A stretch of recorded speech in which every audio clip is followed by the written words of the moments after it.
Hello everyone.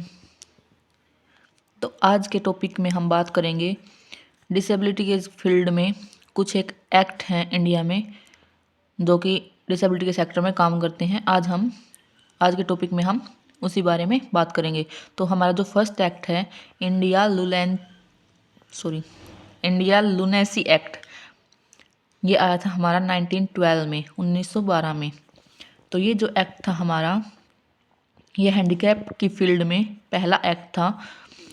और इसमें क्या बताया गया था? इसमें बताया गया था कि जो मेंटल इलनेस से सफरिंग जो लोग हैं, मेंटल इलनेस से ग्रसित जो लोग हैं, मानसिक बीमारी से ग्रसित जो लोग हैं, उनको ट्रीटमेंट के लिए कहाँ भेजा जाता था? उनको ट्रीटमेंट के लिए भेजा जाता था सीधा साइकोलॉजिकल हॉस्पिटल, मतलब कि मेंटल हॉस्पिटल भेजा जाता था।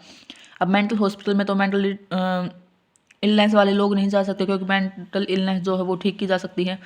According to this act, mental retardation and mental illness were considered to be alike.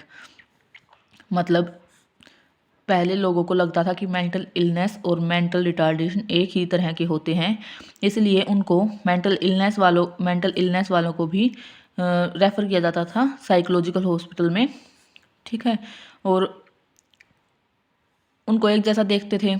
तो ये जो लुनेसी एक्ट है, इस एक्ट में सिर्फ जो डिसेबल्ड पीपल हैं उनके लिए सेफ प्लेस था। मतलब जो डिसेबल्ड पीपल हैं उन्हीं के लिए ये एक्ट अच्छा था। इसके बाद है हमारा मेंटल हेल्थ एक्ट 1987, मानसिक स्वास्थ्य अधिनियम।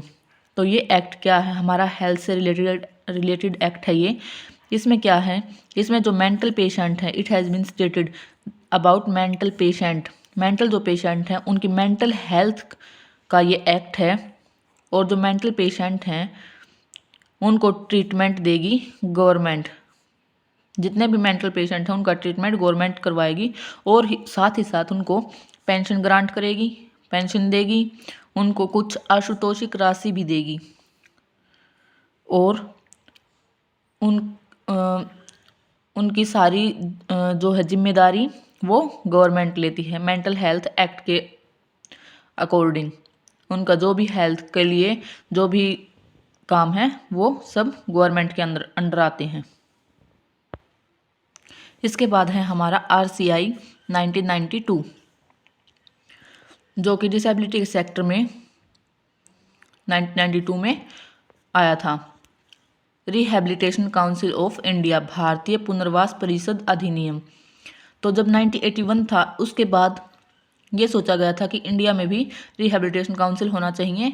तो 1981 के बाद ये सोचा गया था। उसके बाद 1986 में ये एक रजिस्टर्ड सोसाइटी के रूप में स्थापित हुआ था। फिर 1992 में ये पार्लियामेंट में पास हुआ था। और इम्प्लीमेंट कब हुआ था? ये इम्प्लीमेंट हुआ था हमारा 1993 में। और 2000 में इसमें कुछ अमेंडमेंट हुए थे, कुछ संशोधन हुए थे, कुछ नए रूल लागू हुए थे, जिसकी वजह से ये और भी ज़्यादा स्ट्रॉन्ग हुआ था। तो इसके अंदर जो है वो 3 चैप्टर्स हैं जो कि RCI ने डिस्क्राइब किए हैं, जो कि RCI ने बताए हैं।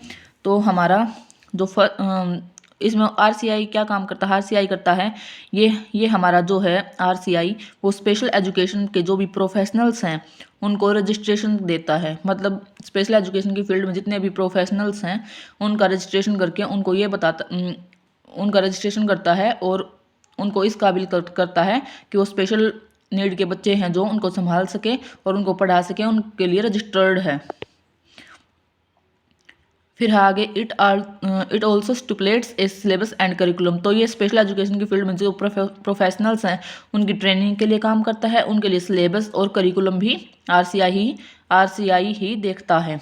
और क्या करता है? ये मॉनिटर करता है, निगरानी करता है किसकी? जो कि स्पेशल एजुकेशन की फील्ड में जितने भी कॉलेज हैं, जितनी भी यूनिवर्सिटी हैं, और जो भी एजुकेशन प्रोग्राम चल रहे हैं, जितने भी जैसे CRE प्रोग्राम हो गया, या जितनी भी यूनिवर्सिटी, जितने भी कॉलेज चल रहे हैं, उन सब के बारे में ये मॉनिटर करता है।